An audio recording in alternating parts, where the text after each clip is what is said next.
El aeropuerto Adolfo Suárez Madrid-Barajas bullía con su caos habitual, un mosaico de sonidos y movimientos que se entrelazaban bajo los techos de cristal reluciente. El eco de los tacones resonaba como un metrónomo sobre el mármol pulido, los aromas de café expreso a precios desorbitados flotaban en el aire y las voces metálicas de los anuncios de vuelos se deslizaban desde los altavoces, rebotando en las paredes de diseño futurista. Entre el desfile de maletas de lujo, trajes a medida y bufandas de cachemira, nadie prestó atención a un hombre de figura discreta que avanzaba con paso tranquilo hacia la puerta de embarque de Iberia Airways, vuelo 632, con destino a Londres. Fernando Torres, el legendario delantero de la selección española y el Atlético de Madrid, no necesitaba hacerse notar. Vestía unos vaqueros oscuros algo desgastados, unas botas de cuero que habían visto mejores días, una camiseta gris bajo una chaqueta de lona verde oliva y una mochila de cuero raída colgada al hombro. Su atuendo, aunque limpio y cuidado, lo distinguía en un mar de chaquetas entalladas y relojes de marca que destellaban bajo las luces del aeropuerto. Pero había algo en él, una calma magnética, una presencia que no exigía atención, pero que, de alguna manera, curvaba el espacio a su alrededor. En su mano derecha sostenía una tarjeta de embarque de primera clase, asiento 1A, impresa con el nombre F. Niño. Sin alardes, sin ostentación, solo un hombre viajando solo. La agente de la puerta, una mujer joven con el uniforme impecable de Iberia y una placa que decía «Clara», apenas levantó la vista al escanear su pase. «Primera clase, directo al frente», murmuró con una sonrisa mecánica que no llegó a sus ojos. Fernando asintió cortésmente, inclinando la cabeza con esa humildad que lo había definido tanto dentro como fuera del campo, y se encaminó por el pasillo de embarque hacia el interior del avión, un Airbus A350 que prometía el lujo característico de la cabina insignia de Iberia. El interior de primera clase era un santuario de opulencia silenciosa, paneles de madera pulida que reflejaban la luz ámbar, asientos de cuero que se reclinaban hasta convertirse en camas, mamparas de cristal esmerilado y menús gourmet ya colocados en los respaldos. Todo estaba diseñado para los privilegiados, para quienes podían permitirse pagar por la exclusión del ruido y las incomodidades del mundo. Fernando avanzó hasta el asiento 1A, pero se detuvo en seco. Alguien ya estaba allí, un hombre de unos 60 años, con el cabello canoso peinado hacia atrás y un traje azul marino que gritaba riqueza. Estaba repantigado en el asiento como si hubiera nacido en él. Una pierna cruzada sobre la otra, una copa de cava en la mano, y los dedos de la otra tamborileando sobre la pantalla de una tablet con la confianza de quien nunca había escuchado un no. Álvaro Guzmán, un empresario conocido en los círculos financieros de Madrid por sus inversiones agresivas y sus comentarios mordaces sobre la meritocracia, ni siquiera levantó la vista. Fernando revisó su tarjeta de embarque, confirmando lo que ya sabía, y luego giró hacia una azafata alta y rubia que ajustaba una bandeja de copas de vino rosado. Su placa decía «Sofía». «Disculpe», dijo Fernando con voz baja pero firme, «creo que ese es mi asiento». Sofía lo observó de arriba abajo, su mirada rápida y quirúrgica, como si estuviera evaluando una mercancía. Su sonrisa fue educada, pero carecía de calidez. «Señor, voy a pedirle que se aparte un momento. Ha habido un ajuste de última hora en los asientos. Ese lugar ha sido reasignado». No pidió su nombre. No revisó su billete. Solo le ofreció un rechazo pulido, envuelto en la profesionalidad de una aerolínea de élite. Fernando no discutió, no frunció el ceño. Simplemente inclinó la cabeza como si estuviera procesando la situación. «No me informaron de ningún cambio», dijo con calma. «Ese es mi asiento asignado, pagado y confirmado». Sofía bajó la voz, adoptando un tono condescendiente, como si le estuviera haciendo un favor. «Hemos tenido una solicitud prioritaria de uno de nuestros clientes platino. Le pedimos su cooperación». Señaló hacia la sección de clase ejecutiva, fila 15. «Sigue siendo un buen asiento, señor». Fernando la miró. Luego al hombre que ocupaba el 1A, que ni siquiera se molestó en alzar la vista. Y en ese instante lo entendió todo. No era un error. Era una elección. Pero no dijo nada. Todavía no. La clase ejecutiva era más silenciosa que la económica, pero no era primera clase. No en el sentido que importaba.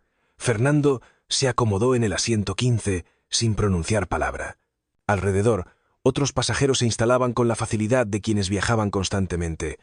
Bufandas de seda, gemelos de plata, maletines de cuero. Algunos le lanzaron miradas de reojo, rápidas y desinteresadas, antes de volver a sus teléfonos o revistas. Podía sentir las líneas invisibles que se trazaban a su alrededor, las mismas que había cruzado toda su vida, desde los campos de Fuenlabrada hasta los estadios de Europa. Hoy, esas líneas pesaban más. Guardó su mochila bajo el asiento y se recostó, con la mirada perdida en la ventana, aunque el avión aún estaba en tierra. El ambiente en la cabina era una mezcla de indiferencia y juicio, una altitud de prejuicios que ya se sentía sofocante antes del despegue. 2 filas adelante, una mujer de unos 40 años, con un vestido de lino blanco y pendientes de perlas, se inclinó hacia su esposo y susurró algo. Su voz era baja, pero no lo suficiente. Seguro que usó puntos para el upgrade. Últimamente son muy laxos con eso. Su esposo, un hombre de traje gris que no apartaba los ojos de su iPad, respondió sin molestarse en bajar la voz. O tal vez ganó un sorteo. Parece uno de esos artistas bohemios que viven en lavapiés, escribiendo manifiestos en un bar. Fernando esbozó una leve sonrisa, un gesto que no llegó a sus ojos. Había escuchado cosas peores. Había vivido cosas peores. Pero esto no era sobre él, no del todo. Era sobre lo que aún pasaba por normal a 38. 0 pies de altura. Mientras los últimos pasajeros subían a bordo, la cortina que separaba primera clase del resto del avión permaneció abierta el tiempo suficiente para que Fernando viera a Sofía inclinarse hacia Guzmán. «Señor Guzmán, ¿todo a su gusto?», preguntó con una deferencia que no había mostrado antes. Álvaro Guzmán, el hombre que había hecho titulares 2 años atrás al decir en una conferencia que la igualdad es buena para la prensa, pero mala para los márgenes, asintió con una sonrisa complacida. No ofreció disculpas por sus palabras entonces, y no parecía necesitarlas ahora. Aquí estaba, ocupando un trono que no le pertenecía, mientras el hombre que lo había pagado estaba relegado a la fila 15, ofrecido silencio a cambio de paz. Fernando bajó la vista a su teléfono. Una notificación sin leer brillaba en la parte inferior de la pantalla. «Protocolo listo». Tocó el icono, y una pantalla oscura se cargó. Un mensaje simple parpadeó ante él. «Iniciar cláusula niño 9. Motivo: incumplimiento ético operacional». Su pulgar se detuvo sobre la pantalla.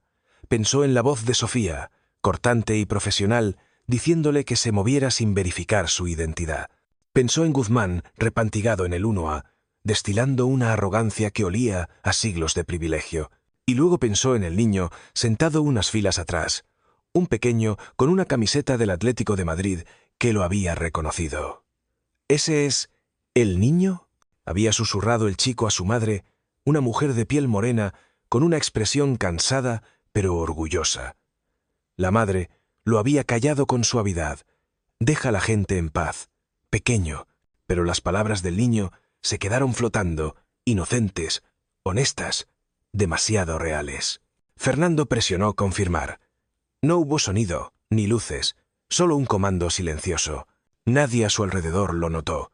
Ni la pareja que seguía murmurando sobre sus botas, ni el hombre de negocios leyendo El Economista, ni siquiera el niño, que ahora jugaba con un pequeño balón de plástico. Pero el cambio ya había comenzado, no en la cabina, sino en el sistema. La cabina se asentó en su ritmo pulido. En primera clase, las copas de cava tintineaban, mientras el zumbido de los anuncios de seguridad resonaba en el fondo. Pero bajo la superficie, la tensión no había desaparecido, simplemente había cambiado de compartimento. Desde el asiento 15, Fernando permanecía inmóvil, con los ojos fijos en una revista de a bordo que no estaba leyendo. Sentía el peso de las miradas, no las obvias, sino las que se demoraban un segundo de más antes de apartarse. La madre del niño, sentada a unas filas, se movió ligeramente, su postura rígida, cuando una azafata pasó por su lado por segunda vez, sin ofrecerle una manta ni una sonrisa. Ella miró a Fernando y le dedicó una mirada que decía: «No eres el único». El niño, mientras tanto, susurró de nuevo, esta vez más alto: «Es el niño, estoy seguro». Su madre respondió con suavidad: «Déjalo tranquilo, pequeño, no todos quieren ser vistos». Pero el chico insistió: «¿Por qué lo hicieron moverse?». Fernando no respondió, pero las palabras resonaron en el aire. Minutos después, un sonido apenas perceptible llegó desde algún lugar profundo en los sistemas del avión, un pitido que pasó desapercibido para casi todos. Pero en la estación de la tripulación, una notificación pulsó en rojo en una pantalla segura. Javier Morales, el gerente de operaciones a bordo, miró el mensaje con incredulidad. Cláusula niño 9 activada. Prioridad máxima. Iniciada por autoridad verificada. F niño. No anular. Parpadeó. Luego volvió a parpadear.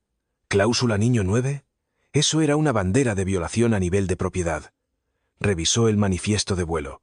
Fila 15C.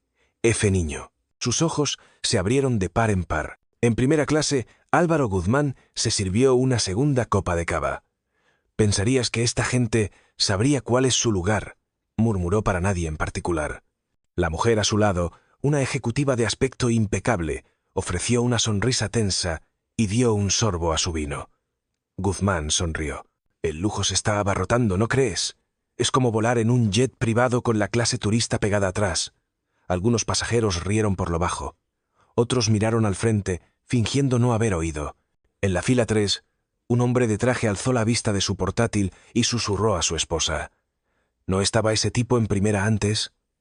«Debió ser un error de upgrade», respondió ella. «No parece que pertenezca aquí». Nadie cuestionó la suposición, nadie lo defendió, pero en algún lugar entre el silencio y la complicidad, el ambiente cambió. Y también el sistema. En Madrid, los teléfonos comenzaron a vibrar. En la sede corporativa de Iberia, un asesor legal miró su pantalla, frunció el ceño y dijo en voz alta: «¿Qué demonios está haciendo la cláusula niño 9 activa en pleno vuelo?». Pero el hombre que la había activado seguía sentado en la fila 15, con las piernas cruzadas, la revista abierta, pero sin leer. No estaba tomando notas, estaba llevando la cuenta. Y cuando llegara el ajuste de cuentas, nadie en ese avión podría decir que no lo vio venir, porque lo vieron. Solo eligieron quedarse callados. El vuelo 632 de Iberia Airways descendió suavemente a través de las nubes sobre Londres, con las luces de la cabina atenuadas en ese gesto deliberado que las aerolíneas de lujo emplean para sugerir calma, aunque bajo la superficie todo estuviera fracturándose. Pero la calma era una fachada. Mientras las ruedas del Airbus A350 tocaban la pista del aeropuerto de Heathrow, en Madrid, las oficinas corporativas de Iberia eran un hervidero de caos. Las pantallas de los operadores financieros parpadeaban con gráficos en caída libre, y los teléfonos de los ejecutivos vibraban sin descanso. La cláusula niño 9, activada por Fernando Torres desde el asiento 15, había desatado una tormenta financiera que nadie en el avión podía ignorar por mucho tiempo. Niño Capital, la entidad secreta que Torres controlaba con un 49% de las acciones de Iberia, había ejecutado una serie de maniobras implacables. Una venta masiva de acciones combinada con contratos de venta en corto que colapsaron el valor de la aerolínea en cuestión de horas. En 90 minutos, el precio de las acciones de Iberia se desplomó un 15%, luego un 28%, y para cuando los mercados europeos cerraron, la compañía había perdido 500 millones de euros. Las pantallas de Bloomberg en las salas de espera de los aeropuertos de toda Europa cambiaron de deportes a titulares de última hora. Iberia Airways, en caída libre tras conflicto de propiedad ejecutiva. Pero dentro del avión, las consecuencias tomaban una textura diferente, más fría, más personal, más cruda. En primera clase, el aire seguía fresco y perfumado. Las servilletas dobladas con esquinas tan precisas que parecían cortantes, y las copas de cava tintineaban como una sinfonía de éxito. Sin embargo, algo había cambiado. Álvaro Guzmán, aún repantigado en el asiento 1A, seguía hablando con una arrogancia que ya no encontraba eco. «Lo que odio de volar comercial», dijo en voz alta, sin importarle quién lo escuchara, «es que pagas por exclusividad y aún así terminas compartiendo oxígeno con los plebeyos». Nadie rió esta vez. Una mujer a pocas filas, que leía una novela, alzó la vista y frunció el ceño. Había oído a Sofía, la azafata, susurrar minutos antes: «No parece que pertenezca aquí», y ahora esas palabras resonaban como un error fatal. En el área de la tripulación, Sofía miraba su tableta con manos temblorosas. Una alerta roja parpadeaba en la pantalla. Alerta de cumplimiento. Supervisión ejecutiva iniciada. No interferir. A su lado, Javier Morales, el gerente de operaciones a bordo, intentaba disimular el sudor que le perlaba la frente. Tocó su auricular y susurró con urgencia: No sé quién es ese niño, pero Madrid acaba de confirmar que es un accionista verificado. Está en la fila 15. Sofía contuvo el aliento. ¿Qué? A miles de kilómetros, en la cabina de clase ejecutiva, Fernando Torres permanecía sentado con una calma que contrastaba con el torbellino que había desatado. Hojeaba una revista de a bordo, sus ojos recorriendo las páginas sin leerlas, mientras el niño de la camiseta del Atlético, sentado a unas filas, lo observaba con ojos brillantes. La madre del chico, una mujer de piel morena con un jersey azul impecable, notó la mirada de su hijo y suspiró. «Para, pequeño, deja al señor en paz». Pero el niño no podía contenerse. «Es el niño», insistió, su voz un susurro emocionado. Fernando no reaccionó, pero una leve curva en sus labios traicionó su atención. Mientras tanto, una estudiante universitaria, Lucía Gómez, que había estado tuiteando desde el embarque, enfocó su cámara discretamente hacia Torres. Al acercar la imagen, se congeló. «Espera, ¿ese es Fernando Torres?», escribió en un tuit que acompañó con un video borroso de la escena en la que Sofía le pedía que se moviera. El tuit, etiquetado con «vuelo 632», pasó de 200 retweets a 400 en minutos. Cuando llegó a TikTok, con la leyenda «expulsaron a Torres de primera clase por un ricachón». ¿Qué pasa con Iberia? Ya no era una broma, era una furia colectiva. Dentro del avión, los susurros se propagaban como turbulencias. Algunos pasajeros estaban confundidos, otros divertidos, pero muchos comenzaban a sentirse profundamente incómodos. En el área de la tripulación, un azafato joven, Pablo, de apenas 23 años, y con el uniforme aún rígido por lo nuevo, temblaba mientras leía un mensaje en su tableta. F.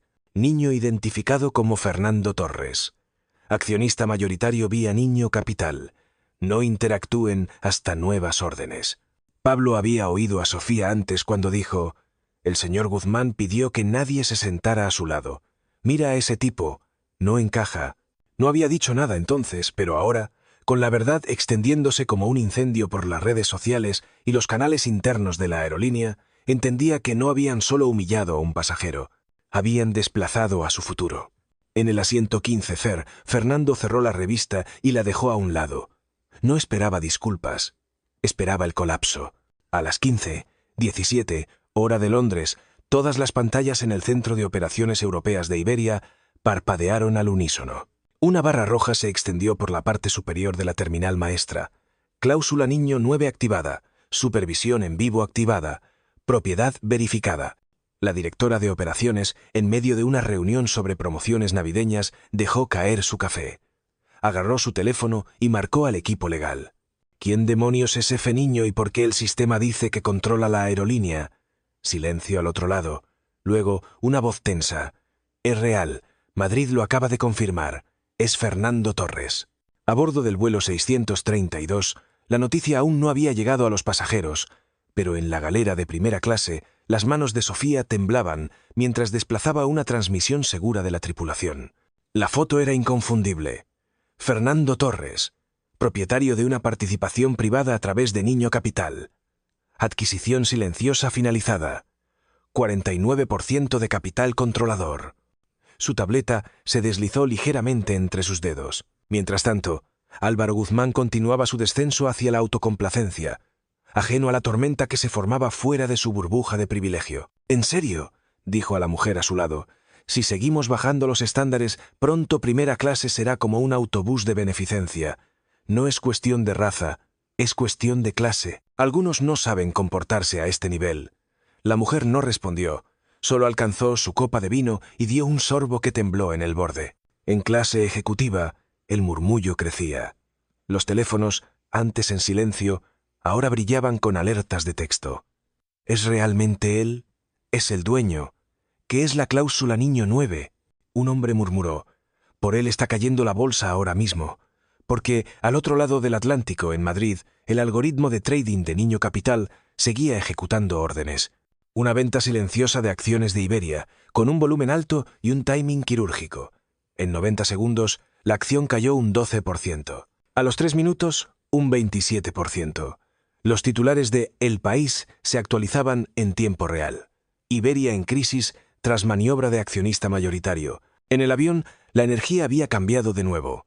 Pablo, el azafato joven, pasó por la fila de torres por tercera vez, cada paso más lento que el anterior. Sus ojos se desviaron hacia el hombre que ahora estaba tranquilo, el epicentro de un terremoto financiero.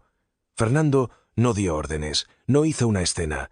Solo tocó su teléfono una vez más. Otro código enviado, otra cláusula activada. Esto no era venganza, era corrección. De repente, la cortina de primera clase se abrió. Javier, pálido y sudoroso, emergió y se dirigió al 15, inclinándose como quien entrega malas noticias a un juez. «Señor Niño», dijo con voz tensa, «hemos tenido novedades. Madrid ha contactado. Ha habido un malentendido y nos gustaría corregirlo». Fernando no se movió, no parpadeó. Solo dijo, «No es un malentendido, Javier».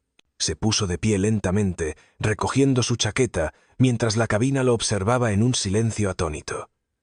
Luego caminó hacia adelante, no de vuelta a su asiento, sino a su lugar. El trayecto desde la fila 15 hasta la primera clase no era largo, pero en ese momento sintió como si el pasillo dividiera la cabina en dos mundos. Un lado miraba con asombro, el otro con negación. Los pasos de Fernando eran medidos, no apresurados, no vengativos, solo deliberados. Cada ojo lo seguía ahora.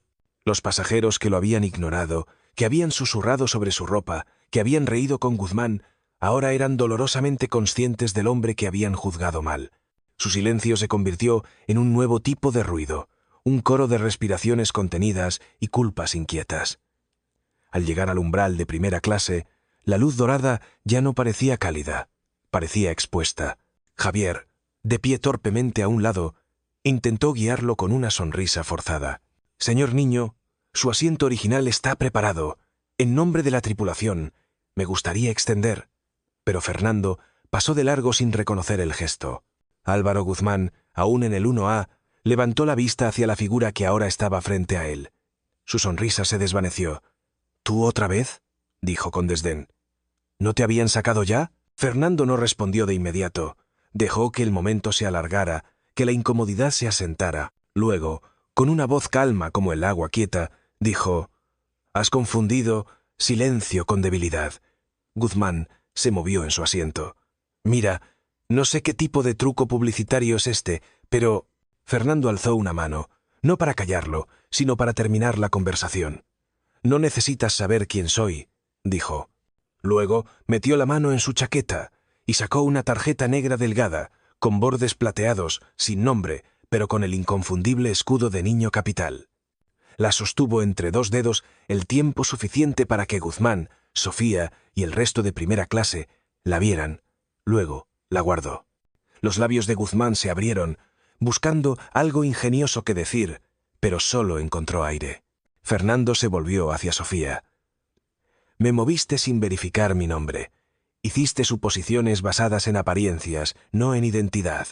El rostro de Sofía enrojeció, su voz quebrándose. «Yo solo seguía el procedimiento». «No», cortó Fernando, aún tranquilo. «Seguías prejuicios disfrazados de protocolo». Luego, a Javier. «Iberia acaba de violar su acuerdo de ética operacional. La cláusula Niño 9 está en efecto. Niño Capital está retirando toda su integración y las notificaciones a los inversores ya están en marcha». Las rodillas de Javier temblaron. «¿Es en serio?». Fernando dio un paso hacia el asiento 1A y colocó una mano suavemente en el reposacabezas. Le di a esta compañía una oportunidad para mostrar su cultura, no su marketing. Fallaron estrepitosamente. Se sentó. Un silencio cayó sobre la cabina, más pesado que nunca. Una fila atrás, un hombre mayor susurró a su esposa. No tenían idea de quién era. Ella respondió. No les importó quién era, hasta que tuvieron que hacerlo. El impacto no esperó al aterrizaje. En minutos, las pantallas de las salas VIP de aeropuertos en Europa y América cambiaron a titulares. Niño Capital retira 500 millones de Iberia tras incidente con su propietario en el vuelo 632. En las redes, el video de Lucía explotó con millones de visualizaciones. Justicia para Torres se convirtió en tendencia en España. Dentro del avión, Javier permanecía pálido cerca de la galera, su tableta actualizándose cada 30 segundos con alertas. Investigación interna iniciada. Liderazgo bajo revisión. Sofía, antes un modelo de control, ahora estaba sentada sola en el asiento auxiliar, con las manos apretadas y el rostro congelado. Su nombre circulaba en un hilo viral titulado La azafata, que juzgó a Fernando Torres. No miraba a nadie, no hablaba, solo veía cómo se convertía en un símbolo de lo que estaba mal en el privilegio uniformado. Álvaro Guzmán, cuyo poder se había evaporado, miraba al vacío, con la copa de cava intacta en el reposabrazos. Ya no era el hombre más importante de la cabina. Ni siquiera era relevante. «Tiene que ser un error», murmuró, pero ni él lo creía. Fernando, mientras tanto, no se regodeó. Abrió su cuaderno, escribió una línea final y lo cerró lentamente. Esto no era espectáculo, era corrección. Desde la parte trasera, Pablo observaba todo, congelado entre el deber y la claridad moral. Algo en él se agitó. Dio un paso hacia el asiento de Fernando. «Señor», dijo en voz baja, «solo quiero decir que lo siento». Fernando alzó la vista, no con enojo, sino con una honestidad que hizo que Pablo se moviera incómodo. «No fuiste el problema», dijo Fernando suavemente. «Pero ahora lo sabes. Decide quién serás la próxima vez». Pablo asintió, el peso de esa verdad asentándose como una armadura. Cuando el avión se detuvo en la puerta de desembarque, nadie aplaudió. No hubo sonrisas forzadas. La tensión se había endurecido. Guzmán, con los brazos cruzados y los ojos vacíos, veía su reputación desmoronarse en tiempo real. Sus inversiones se hundían, los inversores se retiraban, y una auditoría de su carrera lo esperaba. No había solo insultado a un hombre, había insultado a su jefe. En la galera, Sofía permaneció sentada, entumecida. Dos hombres de traje oscuro subieron con credenciales de asuntos internos. «Señorita Díaz, debe quedarse a bordo para un informe». Ella asintió, sin protestar. Sabía que no era solo un error, era un patrón, y ahora tenía un rostro. Al salir, Fernando pasó por delante de Pablo, que contenía lágrimas. «Señor», dijo Pablo apenas un susurro, «gracias». Fernando se detuvo lo suficiente para decir: «La próxima vez que el silencio de alguien te parezca injusto, di algo». Fuera, un grupo pequeño esperaba, no prensa, sino personal interno de Iberia. Entre ellos estaba Elena Ruiz, la nueva vicepresidenta de gestión de crisis. «Señor Torres, lamentamos profundamente». Pero Fernando pasó de largo con un asentimiento. No necesitaba disculpas. Tenía acción. Días después, una carta de Pablo apareció en línea, titulada «El costo del silencio». Confesó su arrepentimiento, donó 6 meses de su salario a un fondo para empleados de aerolíneas discriminados y terminó: «El silencio tiene un precio. Yo pago el mío primero». Niño Capital igualó la donación 10 veces, en silencio, anónimamente. Y Fernando, sin tuitear ni alardear, trabajó desde las sombras, reconstruyendo una cultura desde el 15.